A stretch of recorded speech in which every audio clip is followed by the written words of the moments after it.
me. It is now my great honor to introduce our keynote speaker, Dr. Holly Graham.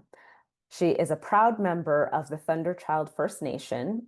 She brings decades of experience as a nurse, psychologist, and educator with a deep commitment to Indigenous health and healing. She currently holds the Indigenous Research Chair in Nursing, and her work centers around wellness, reconciliation, and the power of connection.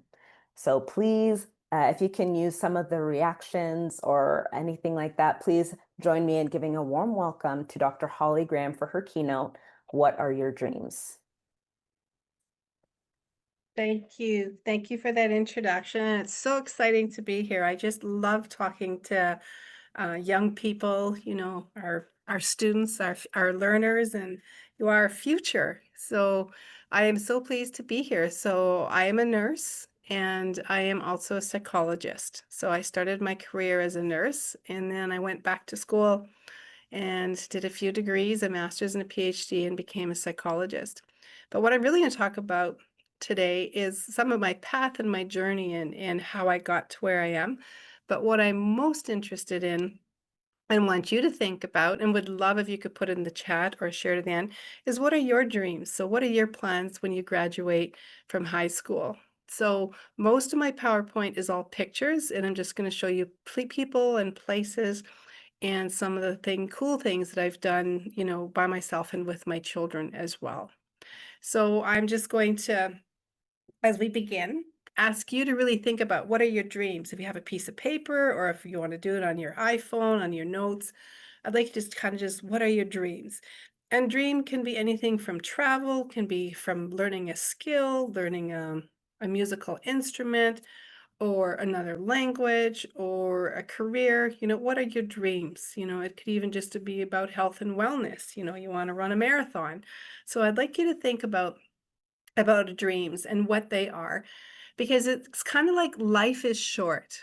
And the thing about life, we know lighthouses, they guide all the types of boats, that anything that's on the ocean or the waters, it guides people to land. So it's something visual that we can say, there's the land. That's where I want to go. That's where I'm pulling in.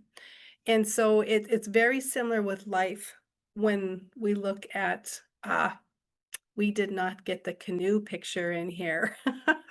I had an image of a canoe and I had an image of a sailboat. And I wanted to share with you, when you look at someone who's on a sailboat and you just put that sailboat or you put the canoe in water, whether it's a river or whether it's the ocean. You don't want to put a canoe in the ocean, but maybe in kind of an inlet. But if you don't steer that vessel to where you want to go, you have no idea where it's going to end up. Now, you may enjoy that journey, because that's kind of the way some people choose to go through life, is that they really don't set any goals and they don't make any specific plans. So you may enjoy that journey, but you also may, when you hit 30, 40, 50, might be thinking, gee, I wish maybe I'd done this or that. So it's never too late to change that. And what I really wanted to get across to you is this is the time when you're in school and you're figuring out, what am I going to do? So what kind of life do I want to live? And what do I enjoy doing? And most importantly, what are my plans when I achieve grade 12? So here's the picture of the boat and the canoe. I was just ahead of myself. So I just wanted you to visualize what would happen if no one was steering the direction. Because if we think of ourselves on this vessel in a body of water, it's kind of similar to that. It's like we have all this opportunity. We could do anything we want, go anywhere in the world. And really the choice is, what are we going to do? So a little bit about my story. My grandfather, you can see him. There's kind of like a very faint circle around him here. He's on the top right-hand corner. So my mother and all her family attended residential schools. And but my grandfather, his parents hid him. So my great grandmother and great grandfather, they hid him. And so he actually never went to residential school. So he was a very, very wonderful man. He was grounded, centered, very cultural, and very positive. And when I was a little girl, he always used to say, Holly, what are you going to be when you grow up? And I had a very close relationship with my grandfather until I was 13 when he passed away. So he was just a very special person in my life. And he actually was the one who kind of started me really thinking about what type of future I wanted and perhaps what I would do.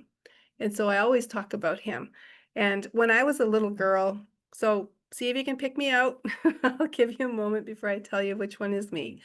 When I was a little girl, I was very proud to be a Cree person. And I wore braids every day, I wore a headband, and I was very proud.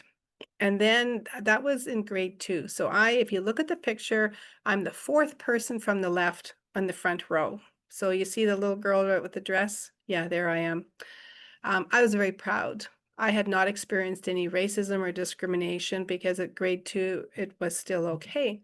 But things changed after that. About grade 3, grade 4, things changed in school, and a lot of the differences students were kind of pointing out, and that's where some of the, I would say, the bullying and the negative experiences in school started. Then I didn't feel good about myself. I didn't feel proud to be who I was, and I wasn't as proud of my culture or where I came from because I started feeling that what I was not good enough. And then I went through that phase for many years. And then many years later, when I went to university and I learned about the history of colonization, um, this is my grade 12 graduation. Then I learned about the history, and I learned that my relatives, my people were great ancestors, and how hard they fought for this land, and how hard they fought for our treaty rights, and how hard they fought for our survival. And it changed. So it started with lots of pride when I was a little girl, and then I went through a period, if I was being really honest, it was shame. I felt shameful. I didn't feel good enough. And then it went back to incredible pride and comfort and gratitude that I am who I am. So this is me in grade 12. And this was my buddy. We used to go playing shinny and kind of hockey together. And he played hockey with my brother. So I think grade 12 is a great time to celebrate a milestone. I went into nursing not because I wanted to, because my mother wanted me to. My mother had worked as like a nursing assistant for many years, 23 years, and she wanted one of her daughters to be an RN. So I went into that, and I was barely 19 when I went in, and I mean, it's 17, so I was about 19 years old when I was a registered nurse. And for the celebration of that, I actually, for my 20th birthday, I went to Hawaii with my brother. And it was just one of those dreams. I grew up watching TV. I love the ocean. At that time, Hawaii Five-O was a pretty big, popular show. And I thought if I wanted to go anywhere in the world to see what it's like, I wanted to go to Hawaii. So that was my trip to Hawaii, and I've been there 3 times. I love Hawaii. It's a place that I can go and connect with dreams. Not that we have to go to Hawaii to connect with our dreams, but it was one of my dreams when I was a little girl. So I want you to think about, was there a place that you would like to go to, think that would be really kind of life-changing? Because that's what Hawaii was for me. So then after I worked for a little bit, about a couple of years as a nurse, I went back and I did a Bachelor of Arts in Psychology because I wanted to know why people did what they did. I was always interested in behavior, and most importantly, I wanted to know, why did I do what I did and how could I influence or change that? And that was why I did that. And the same time I did that, I did the Bachelor of Science in nursing. So one of the things since I've been a nurse, and I've been a nurse for decades, is I have tried to encourage many people to join the profession. And so recently, about 5 years ago, I was awarded a chair. So all a chair means, it's just a special designation for a researcher, and they give you extra money. And one of my goals was mentorship and reconciliation, kind of two big goals, is recruitment. So I'm going to show you a video that was created. It's a 60-second video, and it was part of recruiting people into nursing. And this is a former student of mine, and he agreed to come and do the video. So we're just going to play that for you right now.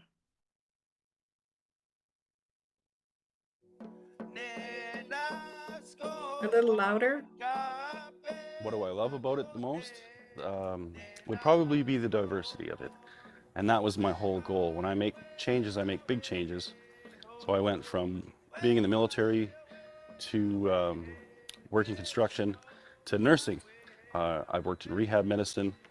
I've done outpost nursing up north. I've done ortho trauma. I'm currently working in mental health, and I'm considering going back to school to upgrade for wound care. I love being able to try different things that are completely different. And I get to do what I love doing the most. I get to help people. I get to work with people. And that's pretty much why I became a nurse.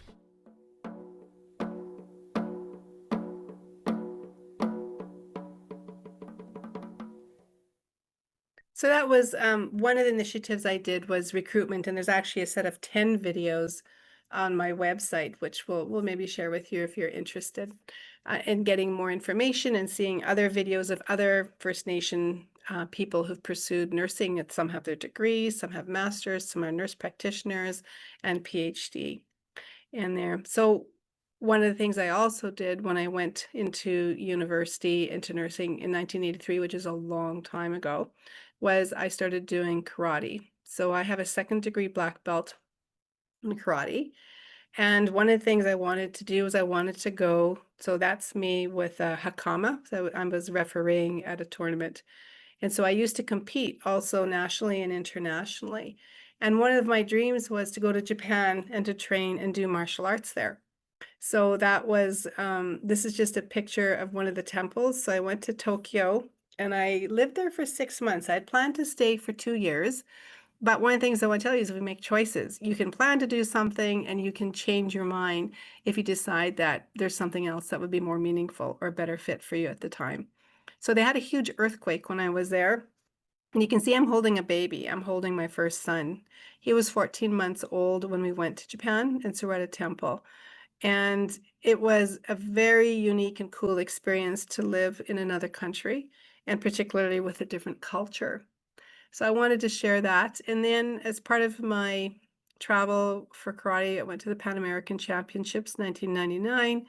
I placed second place with a competition, Embu. It's basically a demonstration of self-defense between a man and a woman, and the woman has to win in the end to show self-defense. So there's compulsories, like there's different types of punches, different types of kicks, kind of things that you have to do.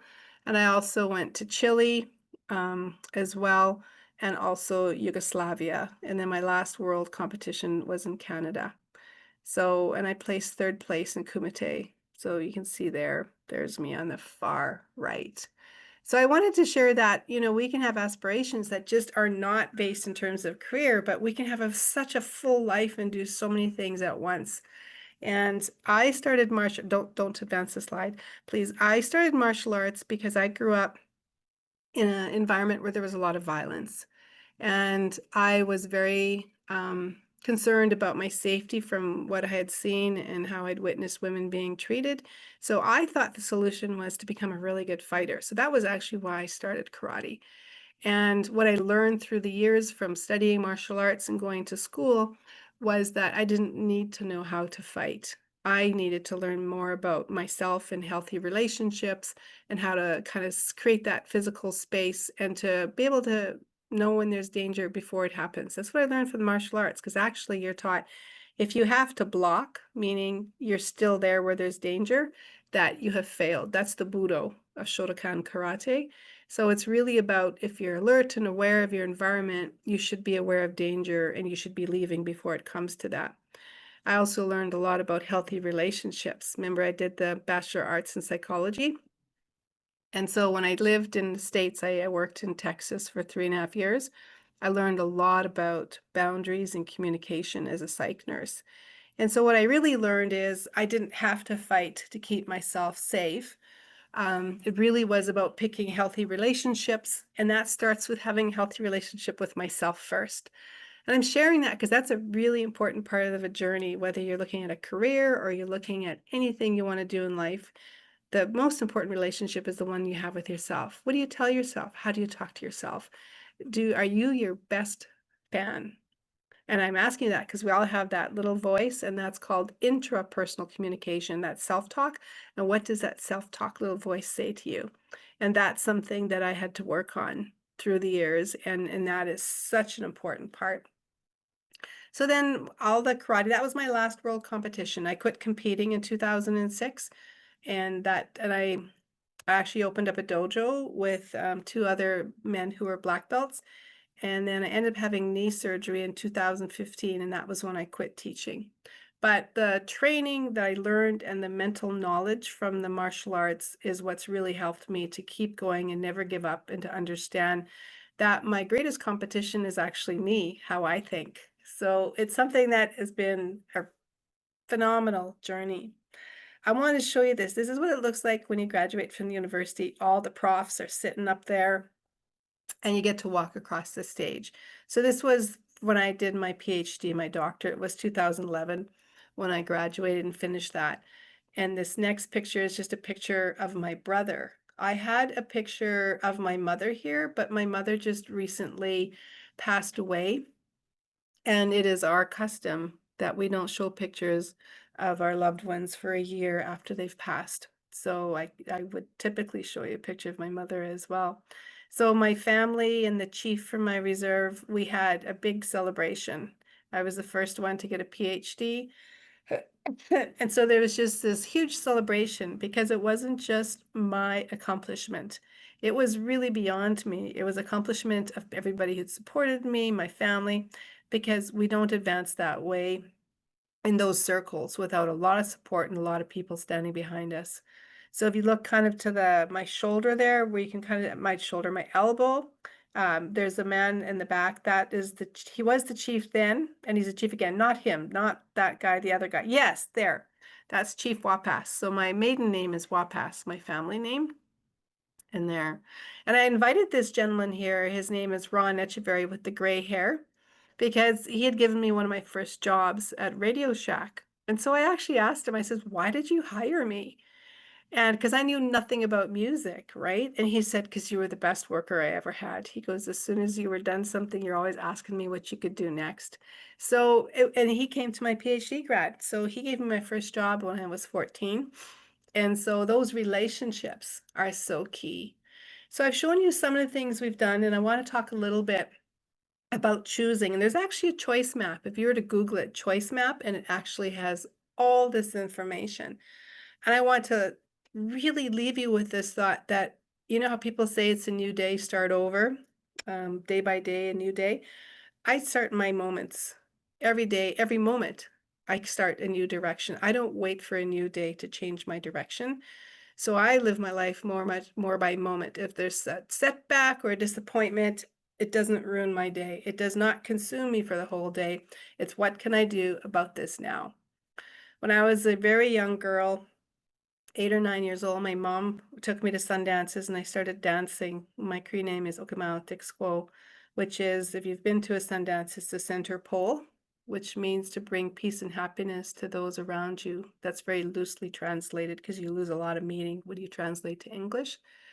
But when I was really young and my grandfather was talking to me, I realized I wanted a different life than what I was seeing.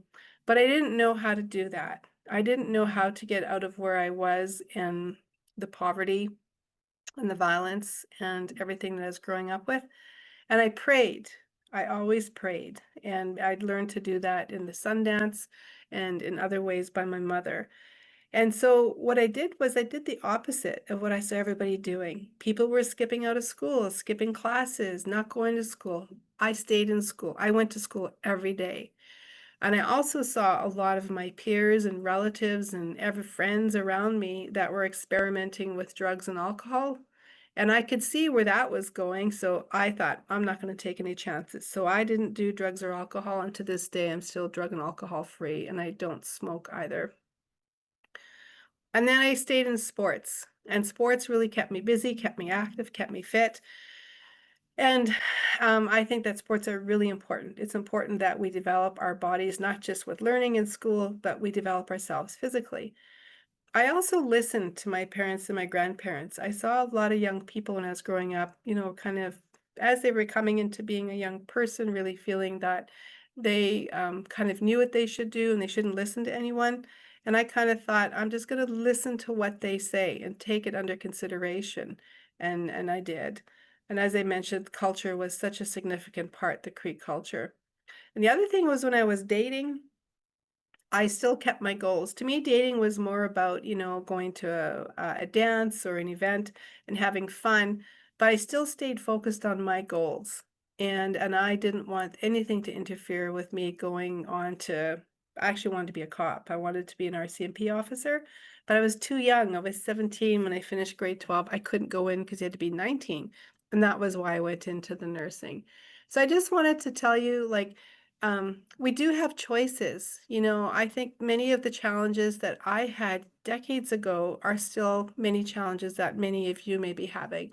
I had poverty, discrimination, racism, violence, lateral violence, of course, addictions, then that unhealthy family life with the communication patterns and the poor boundaries. But on the other side, what I had, the strengths to counter that was I had my faith, my culture where I felt connected to the creator. And I had my grandfather and my father. They were both very positive and had such a positive impact on me. I stayed into sports, I kept my body active, and as I said, I didn't do drugs or alcohol. I stayed in school, and that's where I had some friends, and I worked really hard in school. And I was lucky that I did well, and I did well in sports as well. So this next diagram I just want to show you is just basically, we always have choices. And I thought about when I was doing my PhD, there's a Dr. Viktor Frankl. He was a psychiatrist, and he was a prisoner of war in a Jewish concentration camp. And he came up with this kind of whole theory of existentialism as like, why are we here? What's the meaning of life? But he talked a lot about choices. He says, even in a place, and his whole family died. He lost his children, his wife, his parents.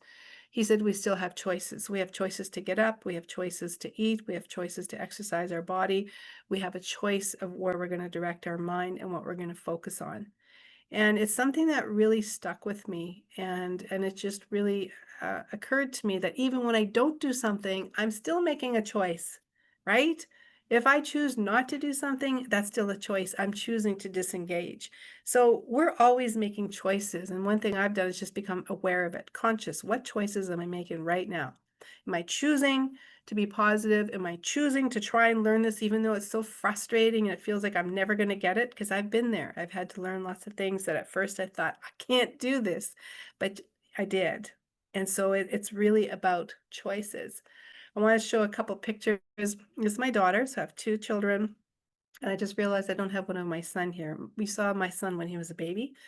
And this is my daughter. And she actually is an interesting young woman. She just got married and she lives in Halifax. And right now she just flew to Rome. Her and her husband are on their honeymoon. They're on a 10-week honeymoon. They're touring um, Italy, Rome, all everywhere there. And they're going to Prague and Germany and there. So this is us dressed up for my mom's 75th birthday. We had a round dance for her. That's what she wanted for her birthday celebration. So that's my daughter, Ayana. And one of the things that I love is I love animals. I always, I've had two Rottweilers, and I'm on my second Bichon Frise, and I just love animals. I grew up with animals. We had horses, we had dogs, we were on, we had chickens, like everything.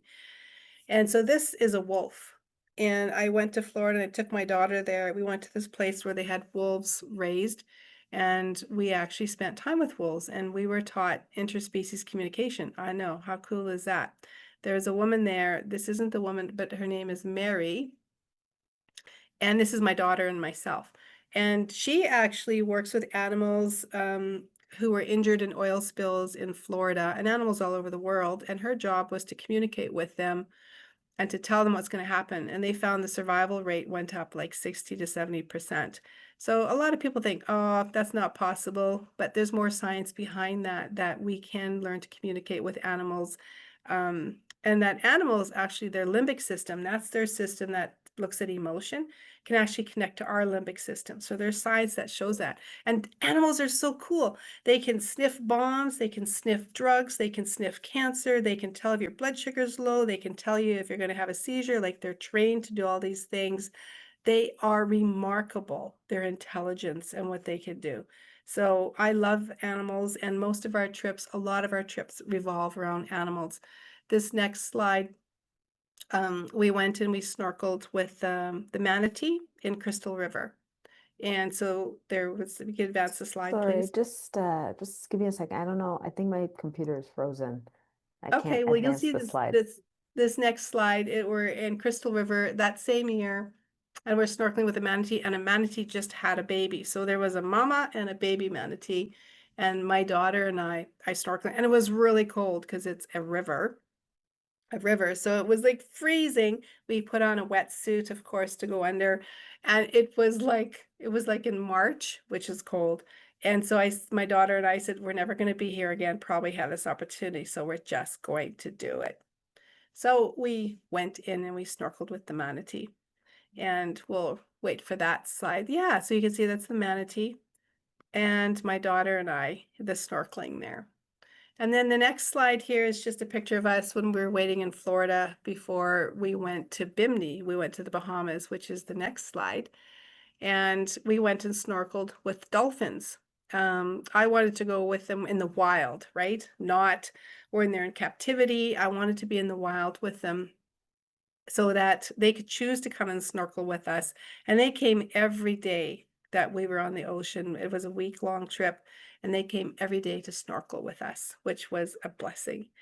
This is just a picture my daughter did um, sports and gymnastics and dance all through school. So this is remarkable because she had an injury and she fractured her lower back. So she had quite a rehab after that. So this was also when we're at Bimini.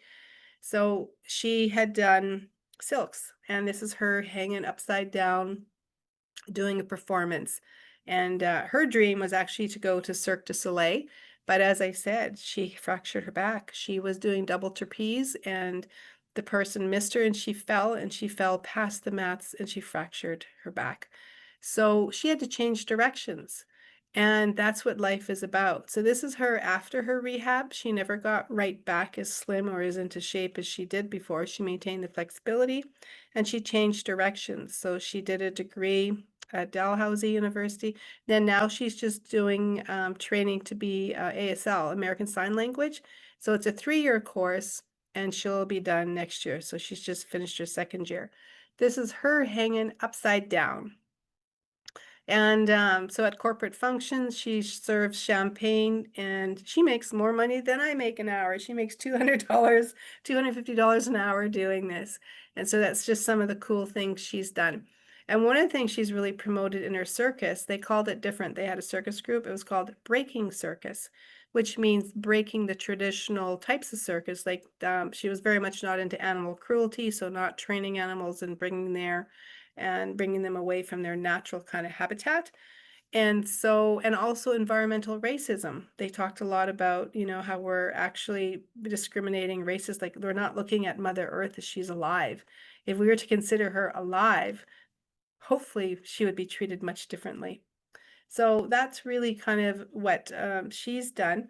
And that's just a picture of her before one of her performances. And I just wanted to, one last picture is this was a moose. I was doing research in a northern community in Saskatchewan, going up through Buffalo Narrows. And this was a mother moose with the baby moose. And what I want to tell you is my life has had many blessings, and I have a lot of gratitude alongside the challenges. But what I have done is I've made choices all along to do my best in everything that I do, to keep learning. I'm still learning. I'm a full professor now at the university, but I'm still learning, and I love learning new skills. And I think that that is so important. So I just want to remind you is that we choose moment by moment. And even when we don't do something, we're choosing not to do something. And I remind myself of that every day because, it's not like you get up every day and you think, yay, I want to go to work. I mean, most days I think that, but there's some days where I'm just not as motivated. It's not often because I've been very, um, kind of very routine and very scheduled, and I've trained my body and my mind. It's so automatic now. But everybody has those days. But by far and large, I love what I do. I'm glad I listened to my mother, even though I didn't want to be a nurse. It was a great choice because I learned about health and I learned how to be healthy.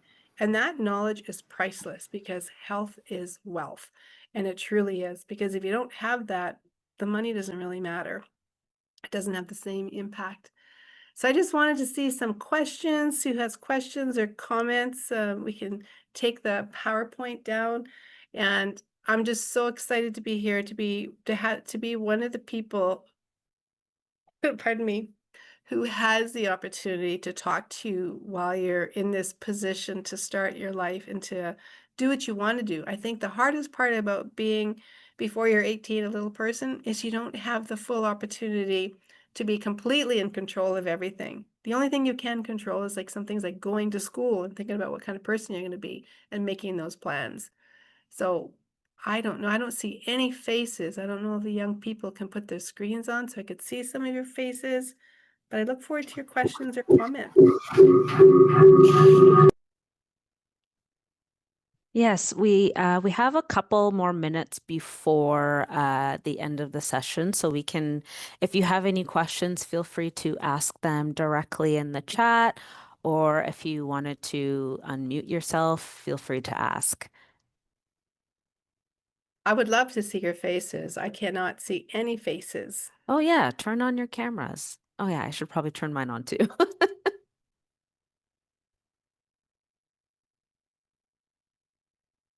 Thank you, Jeremy. Any questions? I said a lot of things in my presentation. There's any questions about any of it? Thank you, Lucas.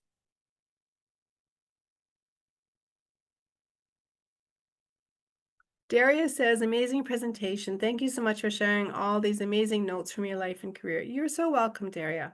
And I just want to tell you that you guys can do what I've done and more. You truly can. You know, it's just so much. There's been so many changes and there's so much more support out there.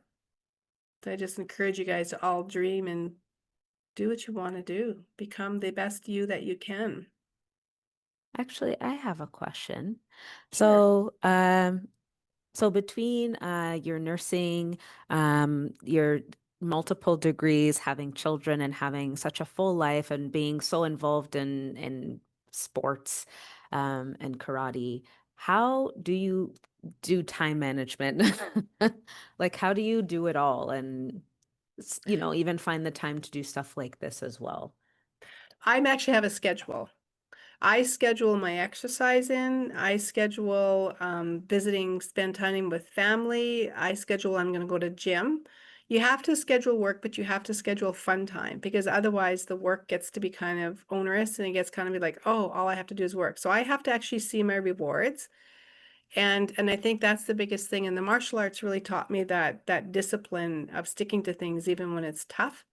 And even when I was doing my master's and PhD, because I was divorced, so I was a single mom, I actually made a food schedule for a month of what I was going to make for supper. And I actually have that. I kept that card in my recipe box and I see the suppers. And so I went shopping once a week because that's all the time I had. And I would buy everything I needed for that week of suppers.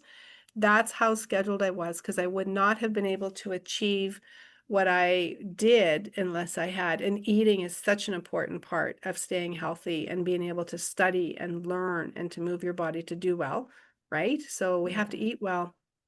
And I'm really working on cutting out sugar. I don't drink pop or chips. I've never engaged in that, but I love chocolate. You know, we all have something.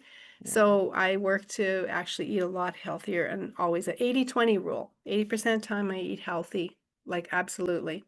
And I try to live by this, don't eat what your grandmother wouldn't recognize, you know, if there's a food, so I don't eat it. Thanks. Okay. Any other questions from the group?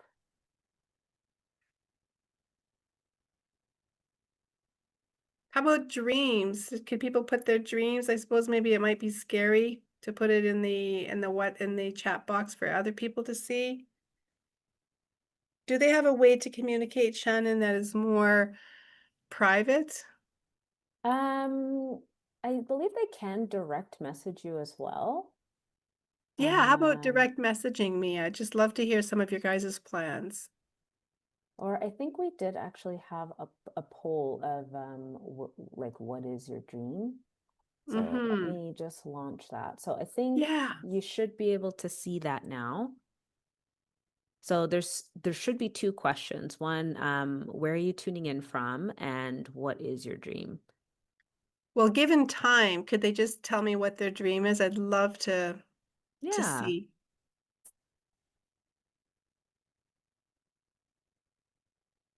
I know sometimes it's scary to talk about our dreams because we think people may kind of, be uncomfortable. They may say, "Oh, you can't do that," or "That's too weird."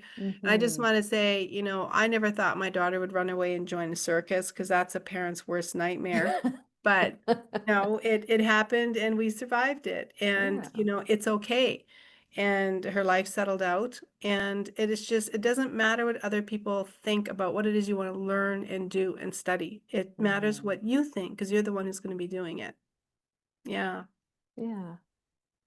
Well, kind of like what you were saying, like everything in your life is about making different choices, right? And whether you are actively doing something or not choosing to refrain, that is still a choice that you're making. So, Hmm. and all of those choices that you make, although it sounds daunting at the moment saying you have to make so many choices, but all of these little things bit by bit will lead you to where you want to be at the end of the day. So Yes. whether it's, like for example, even today, you have all made a choice to join on to the Discovery Day online. That's a choice that maybe 10 years from now you're going to be like, oh, well, that was great that I went to that because it taught me something about myself. And that's what the objective of Discovery Day is to learn a little bit more about yourself and um, get to whatever your end goal is.